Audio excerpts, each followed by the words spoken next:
President Hosni Mubarak has made an attempt to calm the country's tense situation by reshuffling his government. The leadership of the ruling party, including Mubarak's son, resigned in response to violent protests that entered their 13th day. Well, for more on this, we can now cross live to our correspondent Paul Thier, who is in the Egyptian capital for us. Paula, President Mubarak's opponents have already called his attempts to ease the tension in the country as cosmetic changes that did not satisfy the population demanding his resignation. So what's the mood in Cairo at the moment? Well, today has been dubbed the Day of Martyrs, and if you look at Tahrir Square, which really has been the focal point of these demonstrations, it's slowly become a tent city, as yet again today a call goes out for 1 million protesters to come out to the streets and demand that Mubarak step down. At the same time, though, outside Tahrir Square, life here in Cairo is slowly returning to normal. The banks are open, there are people queuing there. They've been advised not to take out all their money. The shops are open, the businesses are open, and traffic is back on the streets. At the same time, the country's Vice President Omar Suleiman is meeting for the first time with the largest opposition group here, the Muslim Brotherhood. And with me to discuss this, I have Ambassador Hussein Haredi, who is a political analyst and a former assistant foreign minister. Do you really think that these talks with the Muslim Brotherhood will develop into anything? Yes, I'm sure that the two sides are eager to reach an agreement, or at least an understanding of how to find a solution to the present crisis. Does it indicate that there's a growing fundamentalism, a growing Islamic extremism on the streets? Well, it all depends on how you define extremists or fundamentalists. Let me say that I don't consider the Muslim Brothers as extremists or fundamentalists. But it's true that there are extremists in Egypt, but they are taking a backstage now.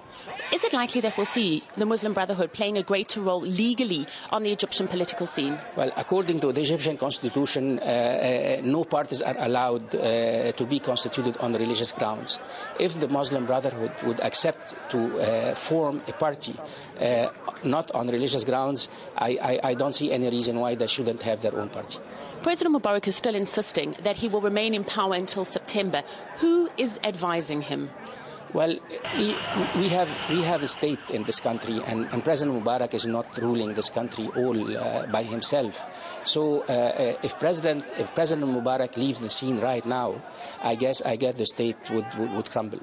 But what about the United States? What kind of pressure are they putting on him? Well, I hope that the Americans would keep out of this crisis, and I hope they would let us find a solution, because the messages they are sending are misinterpreted by the many splintered opposition parties. And I wish they will stop giving out declarations on the situation in Egypt right now. What kind of declarations are being misinterpreted? All the declarations ever since the onset of this crisis, and you feel that they are confused. They don't understand what's going on. And as President Mubarak told President Obama, he doesn't understand Egyptian culture. You are a former army officer. Do you think that we could see a split within the military ranks over this whole issue? No, I don't think so. So the Egyptian army is a highly disciplined army. President Mubarak is a war hero. He is the supreme commander of the armed forces, and he promised in a speech on February 1st that he won't nominate himself for a 6th term in office. And I guess this is an engagement and a promise not only in front of the nation but in front of the army man. Will the army likely play a bigger role in Egyptian politics in the future? I don't think the Egyptian army is the guarantor of what we call here the constitutional stability of this country. This is the role of the Egyptian army, and I'm sure it will remain so unless Egypt, unfortunately, would descend into chaos. Well, at the moment, the mood on Tahrir Square is anything but chaos. We understand that a wedding has been planned there for later today, and at the same time, for Sunday Mass, Christian Egyptians are planning to hold prayers there. So a lot of excitement, a lot of fervor as the demonstrations, the commitment on the streets and the protests here in Cairo continue. It's back to you in the studio. All right, Paul, thanks very much indeed for bringing us this update, and for the views of your guest there, Hussein Haredi, former assistant to foreign minister.